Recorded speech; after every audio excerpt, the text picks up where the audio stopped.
तो चलिए आज सुनते हैं 3 जादुई दोस्तों और उनकी अनोखी ताकतों की कहानी। कहानी शुरू होती है दीनानाथ से, एक नाई का बेटा जिसका सपना था राजकुमारी से शादी करना। दीनानाथ के पास एक कमाल की शक्ति थी। वो मीलों दूर की फुसफुसाहट भी साफ साफ सुन सकता था। पर उसके पिता को ये सब बकवास लगता था। उन्हें लगता कि बेटा आलसी है और बस ख्याली पुलाव पकाता है। पिता ने उसे खूब डांटा और कहा, जाओ दुनिया में कुछ बनकर दिखाओ, तभी घर लौटना। तो बस दीनानाथ निकल पड़ा। उसने ठान लिया कि जब तक सपना सच नहीं होता वो वापस नहीं आएगा। रास्ते में उसे मिला कानू। उसे इसलिए निकाल दिया गया था क्योंकि वो बहुत बहुत ज्यादा खाता था। फिर उसे भानु मिला, इतना कच्ची नींद वाला कि एक पत्ता भी गिरे तो उसकी नींद टूट जाती थी। दीनानाथ समझ गया कि इन अजीब आदतों में ही दम है। उसने दोनों को अपने साथ महल चलने को कहा। और महल पहुंचकर दीनानाथ ने हिम्मत दिखाई, सीधे राजा से कहा, मुझे राजकुमारी से शादी करनी है।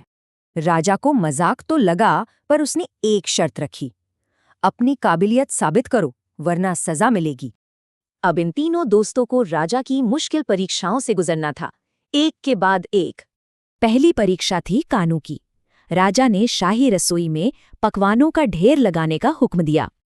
और कानू, वो सब कुछ खा गया, पूरी शाही रसोई खा ली। राजा तो बस देखता ही रह गया। अब बारी थी भानु की।